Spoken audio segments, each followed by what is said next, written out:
Hoje nós vamos aprender um pouco sobre geometria espacial, as primeiras noções de geometria espacial. Então, primeiramente, nós temos os conceitos primitivos, ponto, reta e plano. Bom, o ponto, ele geralmente é denotado pela letra maiúscula, geralmente não, ele é denotado pela letra maiúscula do nosso alfabeto, A, B e assim por diante. Depois nós temos o conceito primitivo de reta, que ela é denotada pela letra minúscula do nosso alfabeto. Geralmente se começa com R, S, mas basta ser letra minúscula. Bom, depois nós temos o conceito de plano, que também é um conceito primitivo aceito sem definição. Denotamos pelas letras gregas, minúsculo, alfa, beta, gama e assim por diante. Aí, seguimos com os postulados. O que são os postulados? Temos vários postulados. Primeiramente, o postulado da existência, que existem infinitos pontos pertencentes ou não a uma reta qualquer. Então, assim como nós temos a nossa reta R anteriormente, vão existir infinitos pontos pertencentes à reta, como também infinitos pontos não pertencentes a esta mesma reta. Depois, nós temos um outro postulado da existência, que vale isso para o plano também, que existem infinitos pontos pertencentes ou não a um plano qualquer. Passando, temos o postulado da determinação. O que seria isso? Dois pontos distintos determinam uma única reta que passa por eles. Então, dados dois pontos, A e B, lembrando sempre, ponto, letra maiúscula, vão ter apenas uma reta que vai passar por estes dois pontos. Aqui essa retinha azul. Então, vai ter só uma reta que vai passar pelo ponto A e pelo ponto B. Depois, nós temos a determinação de um plano, que três pontos não colineares determinam um único plano. O que são pontos não colineares? São pontos que não pertencem à mesma reta. Aqui nós temos o ponto A, B e C, e não conseguimos ter uma reta que vai passar por estes três pontos. Assim, eles determinarão um plano, no nosso caso, o plano alfa, que é este plano aqui que a gente vê.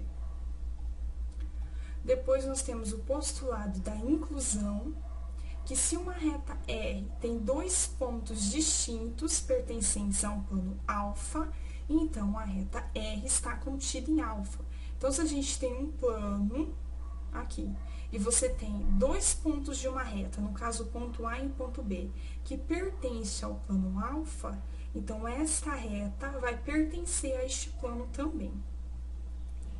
Segue agora mais um pouco sobre as retas coplanares, que duas ou mais retas são ditas coplanares quando pertencem ao mesmo plano. Por exemplo, a reta R e a reta S, e elas pertencem ao plano alfa.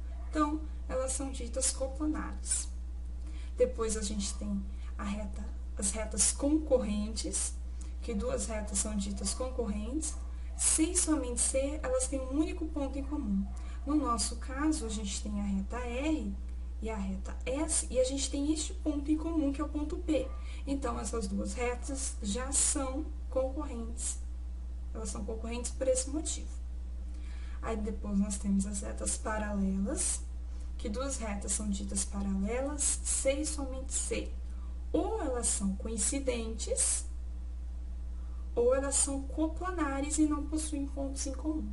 Então, ou elas são coincidentes, ou seja, poderíamos colocar a reta R e S, né? Elas estariam na mesma posição do plano, ou elas não têm um ponto em comum. Ou seja, mesmo que prolongarmos a reta R, prolongarmos a reta S, elas não vão ter nenhum ponto em comum. Depois, nós temos as retas reversas, que as duas retas são ditas reversas quando elas não são paralelas e não são coincidentes. Ou seja, elas não têm pontos em comum, mas elas não são paralelas. Então, ou seja, não há nenhum plano que as contenha. Elas estão em planos diferentes. Por exemplo, S, ela está contida no plano alfa, mas já R não está contida no plano alfa. Ele fura o plano alfa.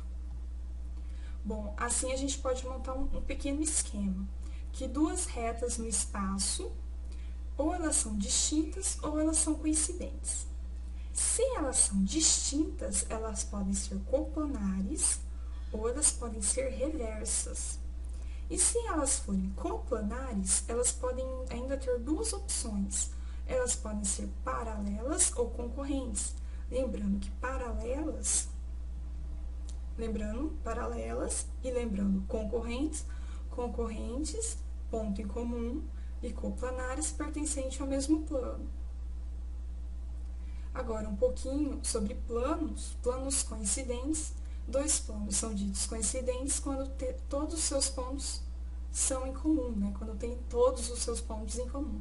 No caso, alfa e beta. Assim como as retas coincidentes. Nós temos planos paralelos distintos, que dois planos são ditos paralelos distintos quando não têm ponto em comum.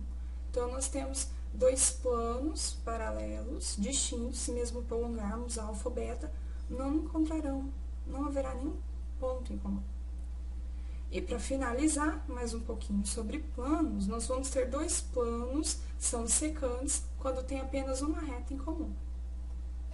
Bom, aqui a reta R, ela é a única reta em comum ao plano alfa e ao plano beta. E assim a gente finaliza